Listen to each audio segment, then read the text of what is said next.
Life Management Science Labs would like to acknowledge that we live and produce this podcast on the traditional lands of the Wurundjeri people.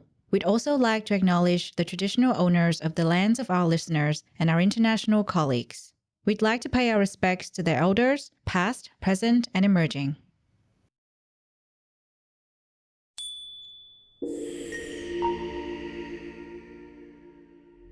Hello, everyone, and welcome to Doing Well, the Wellbeing Science Insights Podcast produced by LMSL, the Life Management Science Labs. We're champions of life management science, providing structured insights informed by science and inspired by practice on key aspects of conscious living. Each week, we bring you scientific and practical insights on each element with the expert knowledge of professionals in the field. I'm your host, Lu Ngo, coming to your ears from Naarm, Melbourne, Australia. Let's learn together. Hi, everyone, and welcome back to Doing Well. And on this week's episode, we are going to talk about New Year, True You, embracing self-acceptance. Please excuse me, I am a little sick because, towards the end of the year, life gets really busy. The show is about well-being. So this is a friendly reminder to everyone to take care of your well-being. Especially when it comes to the new year, this episode is clearly pre-recorded, but we are going to talk about the new year. And I'm excited because every year it's a chance to rejuvenate and, change and grow. And, self-acceptance is definitely part of that. So I'm excited to talk to our guest today about the topic. And we're welcoming Dr. Jessie Chua virtually into our studio today. Jessie is an established clinical psychologist with over a decade of invaluable experience, and she is passionately dedicated to the field of mental health and well-being. Driven by her unwavering commitment to fostering a society that embraces mental health as an essential aspect of overall well-being, she plays an active role within the National University of Singapore's Health and Wellbeing team, participating in outreach initiatives aimed at enhancing mental health literacy and the dismantling of stigma surrounding help-seeking behaviors. Apologies, I tripped there a little bit, but we got there in the end. Thank you so much for joining us today, Jessie. Hello, hi. Well, I love the bio that I just read. And, I know that you're definitely the perfect guest to talk about today's topic because, you're very big on mental health and well-being. And this show is about well-being. So I would love to hear a bit more about your professional journey, especially because I think there are other things within your line of work that we didn't get to cover in that bio. So would love to hear more about how you got here, why you chose the line of work that you're doing, and perhaps something else that you would like to share with our audience about your career. Yeah. The funny thing is, I didn't set out to be a clinical psychologist. I wanted to be a forensic pathologist very early on. But then I realized that my math and my science, not very good. So I'm like, okay, there must be something else I can do. So, things happen. I encountered a few, steps along in my life, and I decided that, maybe this area where people don't want to go into, that people are afraid of, or people have misconceptions about, especially mental illness. I think that was when I made my choice to go into this field. So, and I think the reason that I go into this field is exactly why I do so much research on it. So my research is focused on why the Asian communities around the world, they don't go seek help, specifically psychotherapy, So it was a lot of talking to a lot of people around the world about, their practice and why is it so hard to engage the Asian communities and stuff. So, and then this is so big now that I use it now back in Singapore to do a lot of outreach and initiative and stuff. So that's where I am now. What I also worked very hard previously, a few years back, was really getting my license in the US. I studied there, practiced there for a little bit, and then I got my license in California, and then came back a long time ago. I'm not going to say how long. And then got registered here in Singapore now, and then also working as a supervisor, so that's where I am now. Yeah. Well, fascinating journey. I think it's great, especially because coming from an Asian background myself, I do agree that people from the Asian community just rarely seek help when it comes to mental health. And it is still a taboo topic. I know that because, in my own extended family, we don't talk about it. If someone brings it up, they would phrase it in a way that it's like it's an illness, it's a bad thing. That person has a lot of issues, stay away from them, sort of thing. And I think that is extremely, extremely sad. So, I'm really glad that you're doing the work that you're doing, and also really glad that we got you onto the show today. Um, Self acceptance is a very big topic. I think we've covered it a few times. I think once on the Happiness Science podcast, also from LMSL, and another time on this particular show. But I think the more we talk about it, the more there is to unpack, because for me personally, I think it is a topic that continuously changes and shifts. And, you kind of have to learn a lot as you go. So we'll dive deep into that in a little bit. Before we do that, we would love to get to know you better. We have this section called Have You Met Dr. Jessie? And I'm going to get you to share a few of your favorite things with us so we get to know you better. First thing first, what is your recent favorite book? I am rereading this book written by Dr. Christine Neff. The title is Self-Compassion. So self-compassion and self-acceptance, big thing for me. So she, in that book, she really talks about why we are so harsh to ourselves, and then she has many exercises in that book where she talks about like, how can you practice kindness, more kindness to yourself? And, so I think that's the book that I'm kind of rereading again right now at this point in my life, because I use it to teach my clients as well, how to practice more self-compassion and to love themselves more. So that book is a really good book that I use. Yeah. Fantastic. Well, thank you for sharing. I think I don't think I've heard of that book before, so I'm going to have to put that on my reading list. Next question. Which movie have you enjoyed recently? Oh, I have been so busy that I haven't been watching many movies at this point in time. But the last one that I remember watching on Netflix, it's a documentary on Cleopatra. How did she come to be? And I've always been fascinated by Cleopatra. Like, how did this woman come to power? Like, she's just fascinating to me. So it's a series of documentary. So I'm somewhere at the part where she's been kicked out from her family, and then she's gonna go back. So I've stopped there right now. I'm gonna continue when I'm free. Yeah, very interesting. Yeah, not really a movie, but TV shows kind of work.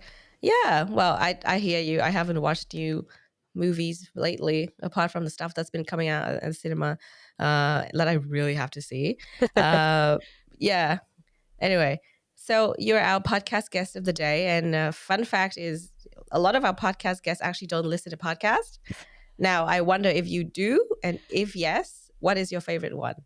I listen to many podcasts because I commute from my home to my workplace. It takes about an hour, 90 minutes. So I've always I need to listen to something, I'm like, I need to be doing something. So I think my work is very serious, sometimes very sad. So the podcasts that I listen to mostly are like comedy. So the one that I listen to quite frequently, as long as they release a new episode, is The Year Biscuits by Red and Ling, from the US. So they're somebody that I followed for many, many years. So it's a lot of comedy. They talk about their trips, their life, their wife, their children. They answer funny questions from the callers and stuff like that. So that's what I enjoy listening to very early on in the morning. And by the time the podcast ends, I would arrive just nice at my workplace. So yeah, Year Biscuit, I really like them. I love that. Well, thank you for sharing. Okay. Yeah, I think it's good to listen to not so serious stuff when your work is intense and serious. Like, I need that in my life, definitely. So yeah, thank you for that nice thought. I'm going to try and find some comedy things to listen to.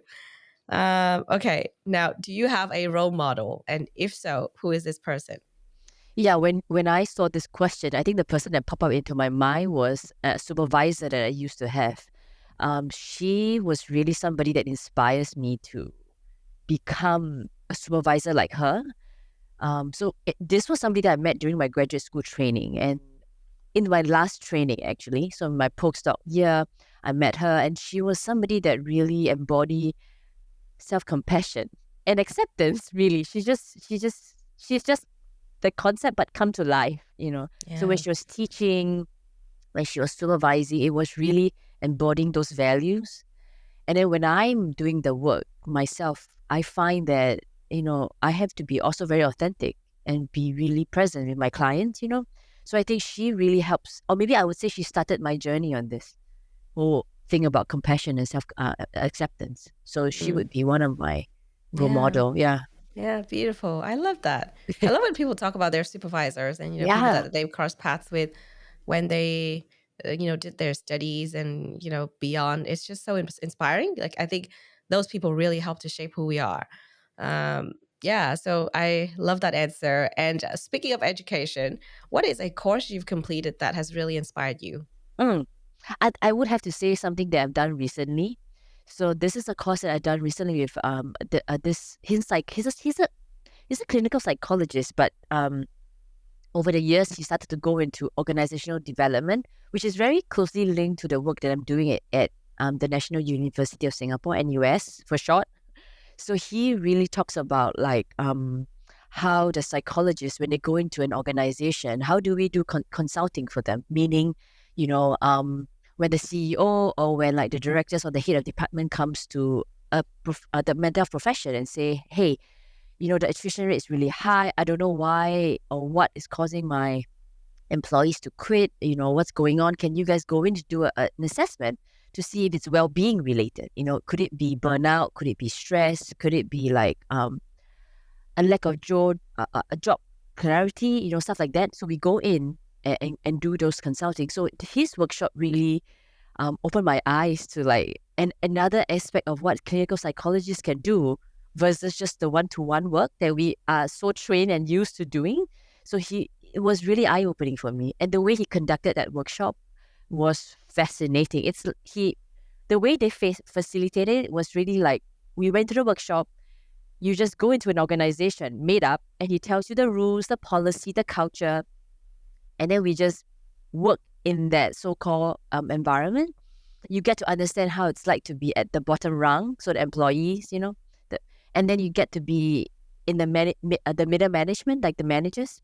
And then we have people who are role-playing the CEOs, and they tell you exactly what you're supposed to do, the rules that you have to follow at different segments, and you play it out.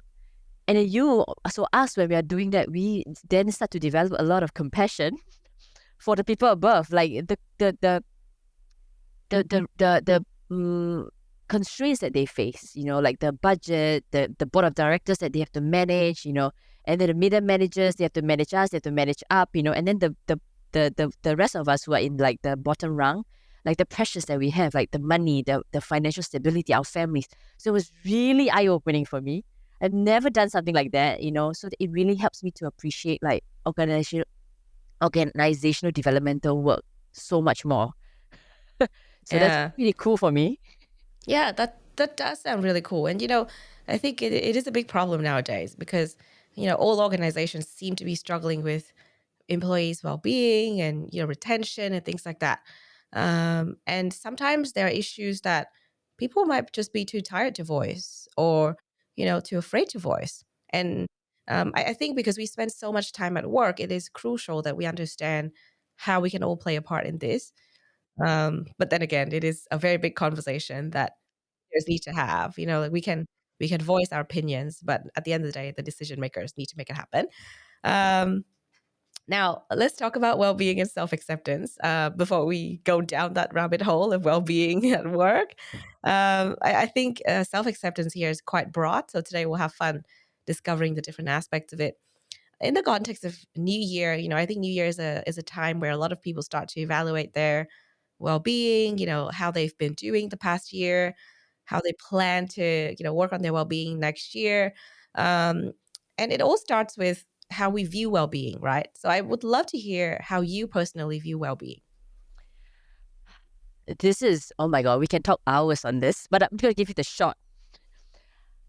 When I think about well-being, I think about the word health, right? So health is this balance of like different kinds of health, right? It could be physical health, emotional health, financial health, spiritual health, It's when we have a balance of all these aspects of health and not just being not sick or like without a mental health illness, or like I don't have a disease. That's not just health. Health is just a balance in everything.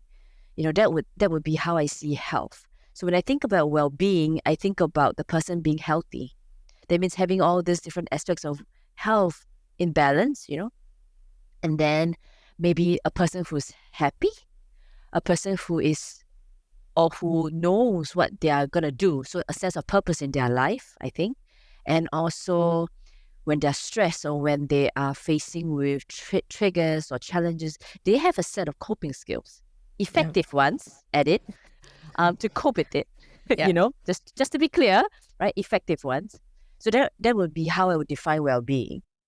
Yeah, totally. I really love that, especially when you talk about the healthy coping, because a lot of people, and actually on this show, that we've mentioned this a few times, it's okay to like use certain coping strategies when it helps. It does not necessarily mean that it's healthy, but that healthy is sort of relative. It is subjective. So I think that's why well-being is such a hard thing to kind of work on. Yeah. And I mean, the thing is, when I talk to clients about coping, really, and I always talk about like coping, if you think about it, has no right or wrong. There is no good or bad. It's what we perceive as helping us, what we perceive as helping us. That's the key thing that I always tell people. Sometimes people think that, taking a walk helps them. Some people think that drinking helps them, So it's really what we perceive as helping our well-being. But I always emphasize that it's what's effective. So if something helps us long-term to cope with what is happening in front of us, and then it goes away, thereafter, we don't struggle with it anymore. I see that as effective. No good, no bad, just effective. But if we are just doing certain behaviors to just numb ourselves in that moment, our well-being is not getting any better. We just distracted from it, and then it comes back later on. So that's how I think about it sometimes. That is so true. And you know what? You just debunked one of the misconceptions about well-being right there. Yeah. Right? That is one of the misconceptions, because sometimes in the name of well-being, people use a lot of different strategies and they say, oh, I'm doing this for my well-being. Is it really good though? That's a whole other area, right? So I would love to pick your brains in terms of, these misconceptions. Like, this is the beginning of probably a long list. But if you were to pinpoint the biggest misconceptions people have about well-being, what would they be? I think the one that I hear many, many times over and over is that I have to be happy. I have to have these things in my life so that I have good well-being. Like, well-being in itself, there's no good or bad again. There's no connotations like that. So I think this is the biggest thing. If I have a car, I have a house, I have money, that's good. That's perfect well-being. I think that's the biggest misconception that people have, that when I have all these material things, I have good well-being, I think that's the biggest one for me. And I always say, hey, well-being is just a state of like balance. Like, it's great that you have financial well-being. It's great that you have spiritual wellness. It's good that you're healthy, but can they all coexist together to really boost your total wellness? Yeah. So I think that's one thing that I always find myself clarifying many, many times over, that we don't have to wait to have all these things then to have wellness. We can have wellness now, So that's the biggest one for me. Yeah, that definitely. And you know what? When you were talking about that, I sort of started thinking about self-acceptance, which is our topic of the day. I do think that there's a relationship here, because when we're actively working on our well-being, there needs to be a certain level of self-acceptance for us to start the work. We wouldn't start working on our well-being without that realization that, I self-accept that my well-being is not that great right now. It starts there. So let's talk about self-acceptance now. It's what we're here for. Put it simply, how I think would you define self-acceptance? I think self-acceptance is just loving who you are in this moment. Well, okay, maybe love is a strong word. Just being okay. Just being there. Just being okay with how I'm feeling right now, what I'm thinking right now, and how my body is doing right now. I think that's how I would quickly summarize what self-acceptance is. Can I be in this present moment and be okay with myself? Yeah. it is, it is a simple definition, but once again, if you really break it down and apply it to your own life, it's so hard, because life is a collage of moments. And, if you ask yourself moment to moment, it changes, and so because we're talking about the new year, why do you think this is a really good thing to start evaluating this New Year's season? Because I think that people run into the idea that when we get to the end of the year, what do we all do as human beings? We look back at the year and we go, we did those great things. We've achieved all these things. I'm fabulous. I did this. And then, as with every human being, we turn and we go, man, I didn't do this. I didn't do that. I didn't achieve this. I didn't achieve that, And then all of a sudden, we forgot about all the fabulous things that we did. But we're so focused and we so zoom in on the things that we didn't do. And then what happens when we do that is that we start to feel very negative about ourselves, right? We start to think about we beat ourselves up. Why didn't we do this? I should have done that. Why didn't I make the decision? And I should have done this. And then my well-being will be better now. What am I doing with my life right now? So then it leads to non-acceptance, really, So I think this is the time where we all just start to do a lot of self-evaluation. And what can happen if we're not careful is that we start to go into this negative spiral downward. And then what happens when we go downward is that when we want to accept ourselves, it's much harder because we are beating ourselves up and there's so much negative thinking that we are not really self-accepting, but we are really self-deprecating, which makes it very hard to love ourselves, if you think about it, So I think that's how it's connected in that way. Yeah, definitely. I think, once again, it's kind of that opportunity for all of us to pause and reflect. It's something that for me personally, it's kind of hard because I so agree with you. Every time the year ends, I'm like, oh, I haven't done this, I haven't done that. Like my to-do list is so long, I haven't achieved all of them. And I forget about all the things that I have done. And on the topic of well-being, like even if all I have done this year is maintain my well-being at a level where I can, enjoy my life and have my balance, that is in itself an achievement. But it's so hard to self-accept the fact because people tend to list achievements, like, I don't know, things like, get a promotion, get a car, get married, yada, yada, yada. So like anything to do with like the achievement sort of zone. And not much on the, mental health, well-being zone. And I think that is where it's really important, especially when it comes to the new year, because we are continuously working on ourselves. And I think that's the nice thing about being alive. You continuously learn and grow as a human.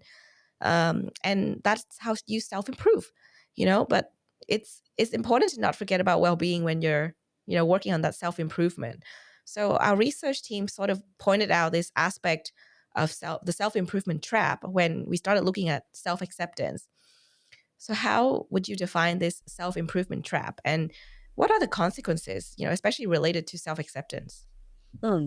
So I went to this. So this concept is new to me as well. I don't know what that is. So I went to do some research into this term as well, and it's really, if we were to sum it up, it's really talking about how can one motivate yourself by being very negative. So that's the trap, right? So if I think that when I look back into the year and I go, I didn't get that promotion, right?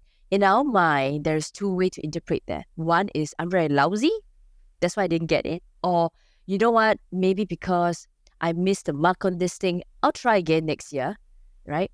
So what when I was reading this, I was like, hey, that's something very similar to what we do in cognitive behavioral therapy, CBT. So when somebody has a very negative belief about themselves, right? So they tend to think that everything that they do, is not good, or it comes from the very core from within, like I'm a lousy person, I'm stupid, I'm, all the bad stuff, right? You start to believe and you personalize that to say it's I am this, I'm not that, I'm not this, and then from there, if you think about it, if I have this belief that I'm not a good person, or I'm stupid, or I'm dumb, it's very hard to improve. It's going to be easier to beat yourself up from this negative point of view of yourself. So that's kind of how I think about self-improvement, the improvement trap. And then how does that relate to like the therapy work that we do? So when I think about how can we switch that and move that into self-acceptance and improvement, I think about the space that we can have. Meaning, can we move from a very extreme negative space to a more neutral space? So in the middle, again, balance, move it to the middle, right? So it's about I'm good enough, right? It's about it is really hard for me right now, but I'm gonna keep going, right? It's about if all I can do today is just to breathe, I'll just breathe, right? So it's moving from the very negative to the middle, because from here, you have that space to grow. Because once you can acknowledge that this is where you are right now today, that's when you go, so what do I need right now to do? And the follow-up answer could be, you know what, I'm going to sit here and focus and just really finish this paper that I'm working on. You know, if today all I can do is just breathe, then I'm going to take it slow today then, you know, because all these things would eventually lead to being okay with who you are in this moment. So that's kind of how I would put them together. Yeah. Yeah, definitely. I really like that because, you know, often when we look at the correlation between the aspects, we kind of overlook the fact that, you know, self-acceptance, well-being, and the self-improvement trap, there's sort of like something you have to consider all the time. You cannot have one without the other two and vice versa. So I think this is once again a lot of self-work, and it depends on where each person is at. There's no one recipe, I think, you know, because each person's circumstance is very different. Even if we have given some examples today, somebody might be listening to this and kind of go, actually, my situation is different. I don't really know how I'm going to apply whatever you guys are talking about to my life because I need to self-improve. You know, I really don't know how I'm going to self-accept. And, you know, like, I don't really know how I'm going to improve my well-being. And then they might get a little bit overwhelmed. So just to kind of point out the benefits of this, so people really pay attention to the importance of self-acceptance. How do you think self-acceptance would help our well-being? As you're speaking, I thought about this concept from dialectical behavior therapy, DBT. Is this idea of radical acceptance, right?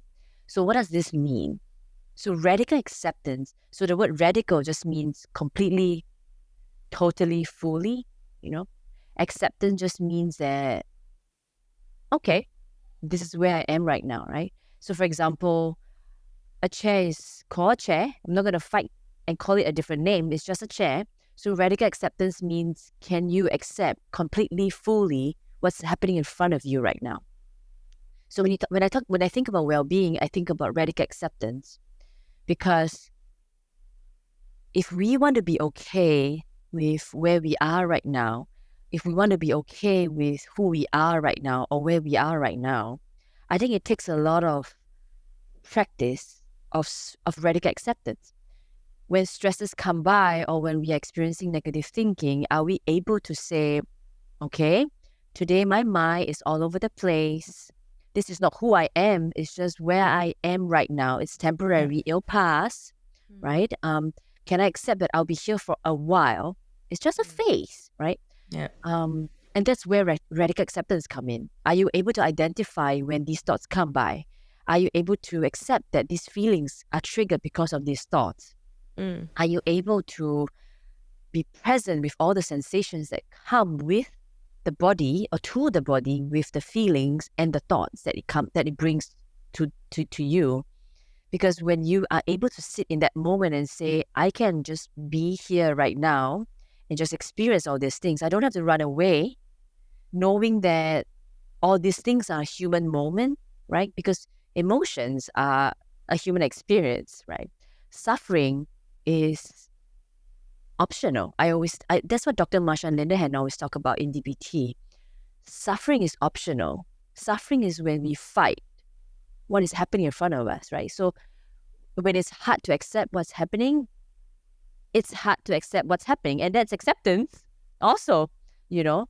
As she says, if you fight this and say, no, I don't want it to be this way. No, I want to change it. It becomes suffering. That's why she always says suffering is optional. We don't have to be in this space. But Yeah. pain that we feel, so the difficult emotion, the noise, maybe the tension, these are inevitable. Because Yeah, this so is true. this is nature's way of telling us that something's wrong. Take care of yourself, right? This is inevitable. So I Yeah, think a lot of times so true. self-acceptance comes when we want to get rid of something. That's why we cannot accept. But the truth is, when we can sit and be with, it goes away much faster. Yeah, Yeah. absolutely. I've been meditating on that concept for a few months now, and there's a teacher on Inside Timer called Sarah Blondin who I love, and she has this meditation on surrender. It's kind of like similar to the concept of radical acceptance, and I've been meditating on that so many times that I can recite the words. But basically, she said, surrender is such a beautiful word. You and you when you think about it, it really helps with well-being, because I think from my observation, and I'm not sure if this is scientifically proven, but from my observation, when we hold on really tightly to anything, that is when our well-being suffers. For example, the idea of, this will get better, like I will get that promotion. Hold on really tight to that. Or, being really upset about the fact that, you got passed on that promotion that you deserve. I think this is something that a lot of people can relate to when they are listening to a New Year episode, right? It's been a year, a lot of people might have got promoted. A lot of people might have got, passed for certain promotions. And I actually heard this from my friend the other day who went through the same situation. And it's really hard to let go, to surrender, to radically accept whatever it is that's happening. But I think when we factor in self-acceptance, it is when we're saying, I know where I am and I know who I am. This does not mean that I'm a bad person, or this doesn't mean that I'm not a great worker. It's just not my opportunity yet. So surrender to the circumstance. That would help, because I have found that for me, like, that helps as well. Sometimes I hold on really tightly to an ideal, could be anything, and I find myself suffering. And that's unnecessary suffering. So you mentioned something that I really love, because when we're talking about, suffering and self-care, which is something that you just mentioned very briefly, self-care is something, again, that is tricky to navigate. You could start self-care by using not so healthy coping strategies. And when you're going through the process of, self-acceptance, like really truly accepting what's going on in your lives and working on your New Year's goals, for example, this is what the episode is about, right? Like, the new year is around the corner when the listeners are tuning into this episode. Self-care is such an important piece of this all, because I think when we have that piece of self-acceptance, but we don't factor in self-care, we might fall into a trap of, okay, I'm in limbo now. I accept whatever happened, but I don't know where to go from here. So, for that, how would you help our audience to understand how they can use self-care in this context, especially when it comes to, self-acceptance, achieving New Year's resolutions, and setting new goals? How can they take care of themselves better? The concept of self-care is mystical to a lot of people. I always try to do, okay, first, people always think that self-care is yoga, meditation, all these things. But I always tell them self-care can be as simple as just breathing, right? Think about somebody in a moment where they have a hard time accepting what is happening in front of them. So they got passed over for a promotion, or the paper that they're working on didn't get published, or their kid is behaving really difficultly right now, a very challenging child right now, in that moment. The one thing that you have for you to care for yourself in those moments is your breath, right? So when we can trigger off that breathing reflex, it really sets off this relaxation experience in the brain biologically. It just happens. We breathe, the heart rate starts to slow, the brain starts to quiet down, we re-engage with the frontal lobe, and the body starts to calm down, and we become more and more objective or clearer in our thinking, right? So I think when that happens, the person can then decide what they want to do next. So if this moment is very difficult right now for us, do you want to walk away? Because walking away is also a form of self-care. Because that walking away could mean I'm going to walk away and talk to somebody. I need to get support.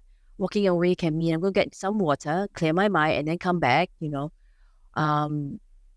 Self-care can be anything, as long as it's effective for you in that moment to regulate your feelings and then come back after to work on something that you want to work on, because to me, it's always about effectiveness.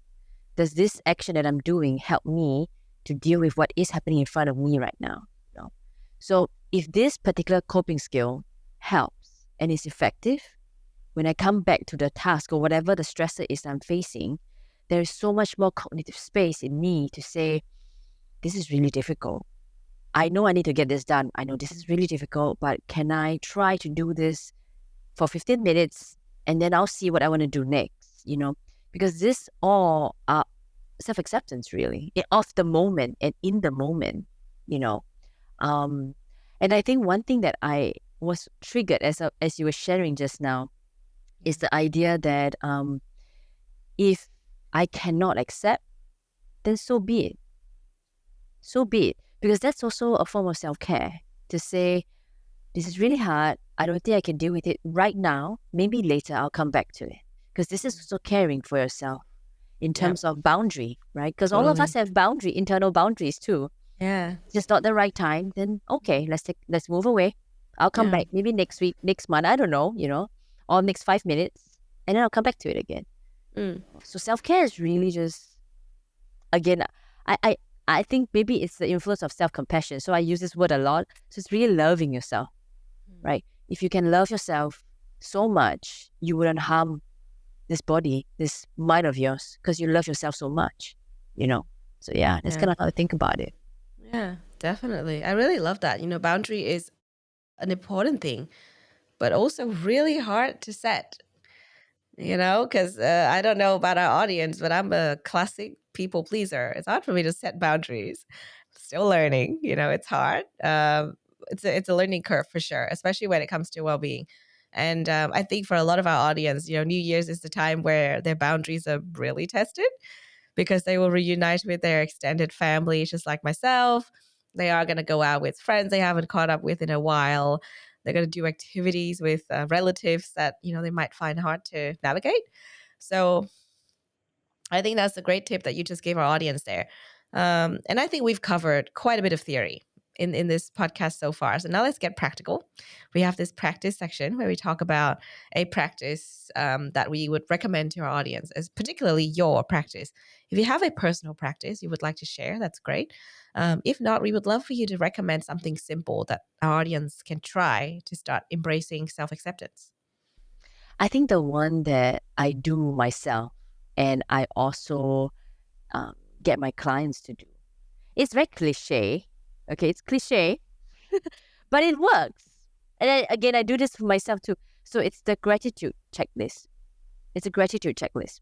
So I always tell folks, can you, at the start of the day or at the end of your day, write down 3 things that you're grateful for. It's something so simple, but then people don't think about. We just we wake up, we start our day, we go through the day, we get home, we're so tired, we close the day. That's it, And then we miss that opportunity to see if there are any things that we could have missed out or we could have learned in that day, right? So I generally do that at the end of the day. I do that and I go, so I think about 3 things. So it can be like, that meeting that I was in, it was such a great meeting because we were all collaborating, we were having fun, we were laughing, and then we got the job done, right? So something like that, and some days if let's say I wake up, it was a tough day. When I close, it can be, I'm glad I got through it, right? So it can be something so simple, but if you can do it for at least, I would say 7 days, if you just keep doing it for 7 days consecutively, either at the start or at the end, you'll notice very quickly that there is so much more compassion and love for yourself. Yeah. And you're so much calmer because you would think when you wake up the next day, you'd be like, all right, you're gonna be primed, right? And then when the day ends, it's going to be more than 3 things. You start to count the blessings in your life. You got to be so grateful for the people that you meet, the things that you're doing, the conversations that you have, the interactions. So this is what I tell people to do, and I'm still doing it today. It's been years now that I'm doing this, so, and it really, really, really helps. Yeah, beautiful. Yeah, I love that. I think it's such a simple thing that our audience can try. And I think gratitude is a practice that has been mentioned a few times on the show. It doesn't hurt to, talk about it again, because sometimes people just need a reminder. I actually started this practice with my friend, and I've talked about this on the show. But we did it when we were traveling together, and we just, sat at the dining table together, and then we eat together, and we talk about our gratitude list of the day. And it's a really nice moment. And actually, on top of that, I probably add another thing for our audience to try if they can. And another friend of mine, when we hang out and eat something together, we will sit down and we will say, "Okay, I'm going to tell you 5 things I like about you, and then you're going to tell me 5 things you like about me." And I think this is really good for putting things into context, especially when it comes to self-acceptance. Because I know that a lot of our audience, if they're tuning into the show, chances are they're really hard on themselves. So, that is something nice that they can try to factor in nice things that they also should self-accept and treasure. It's quite great, especially when it comes to the new year. I think, you just reminded me of something. Mhm. We as human beings come with all our strengths and all our weaknesses. Yeah. Right? That's what makes us human. There's good, so-called. There's bad. Again, subjective, right? So the strengths, I like to call it strengths and weaknesses. We come as we are. If all that we focus on are just our weaknesses, our life will be so miserable. So true. If we can come into this space where we go, I have all these strengths and I have all these weaknesses that I'm going to work on, right? Yeah. And we can come into this space. That's Totally really the true embodiment of self-acceptance, to say I have both sides. Yeah. And maybe the neutral too, maybe 3 sides, I don't know, and say, hey, this is who I am. I'm going to come as I am. And then what do I need to do now? Like this? All right, great. Let's do it. Because when we can own up to all the strengths and weaknesses that we have, or even the neutral ground, when we can own up to it, we can be accountable to it. That's when I think self-acceptance just kicked in beautifully for us, Yeah. So that's something that you reminded me of. Thank you. Yeah, no, definitely. Thank you. I love that. It's love that we just, build on each other's ideas. And, this could go on for a while. I know. But, we're towards the end now. So I would love for you to, take the floor and take your open mic. This is your opportunity to talk about anything that you're passionate about. So I'm sure it's hard to pick one topic, but, in the context of today's topic, in the context of the new year, if you have something meaningful that you would like to share with our audience, go for it. One thing that I am currently really learning and growing in is really employee well-being.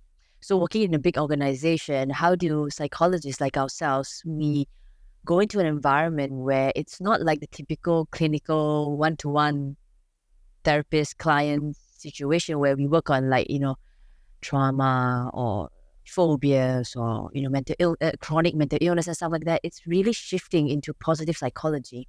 And I think it's long time that we start looking at positive psychology, because we have been looking at abnormal psychology for a long time. So clinical health, right? The clinical psychology field. Again, 2 sides, right? To well-being.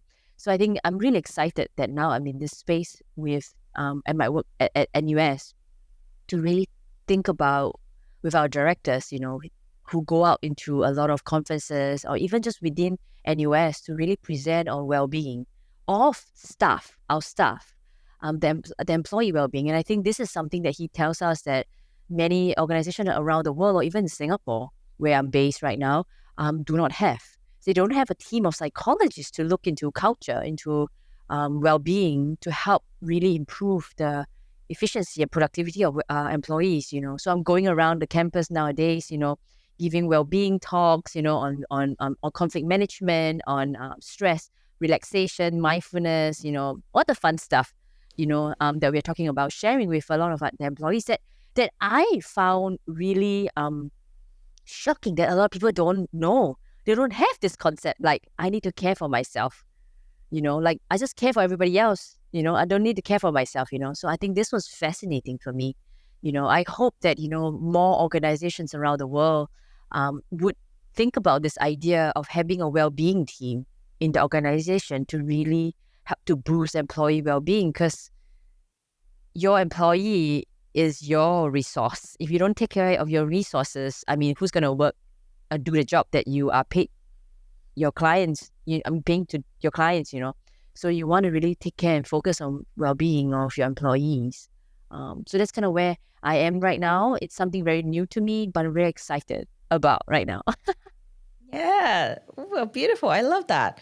We would love to, check in with you and find out how that's going, because I think everyone can benefit from this, no matter where they are in their career. I'm sure everyone would be interested to find out more, because it is so true. It's just like a lost concept for some reason, even though it's so key to all organizations. But yeah, I think in the context of the new year, one more thing that I would love to share is, on that topic, mental well-being at work is important. And this is a time a lot of people actually reevaluate what they're doing, right? And so I think that is probably one of the criteria they can potentially look at. Are they being looked after, like mental well-being wise, and are they having conversations about this? I think for me, that was a really big thing, like talking about this kind of topic. It was kind of like a filtering mechanism for me, working with different organizations, because sometimes you kind of have to go through a few to kind of find out which environment is good for you. And New Year is a really good chance to reevaluate that, because work is a big part of our lives. So, we definitely need to make sure that we are taken care of, and we voice our opinion when needed. So yeah, I love that. Thank you so much. Thank you for coming on and for sharing. And for our audience who would like to find out more about your work, where should they go? I think that the fastest and easiest would be LinkedIn. So that's where I would post articles sometimes when I read interesting stuff. I would post articles on my LinkedIn. So it's exactly how my name is. So Jessie Chua, PsyD. So I think that would be a good place to go. Yeah, perfect. Thank you so much. Thanks for sharing and being open and welcoming our audience to reach out to you. Thank you for having me. You have been listening to Doing Well, the Wellbeing Science Insights Podcast, produced by the Wellbeing Science Labs, a division of LMSL, the Life Management Science Labs. More episodes are available from 10 life management perspectives and can be found by searching LMSL on Apple Podcast, Google Podcast, Spotify, YouTube, and other podcasting apps available on your devices. If you enjoyed this episode, please rate, share, and subscribe to our channel so that other people can find it and we can continue to provide quality content. More of our work can be found on our website, we.lmsl.net, where you can join our movement. I'm Lu Ngo. Thanks for tuning in.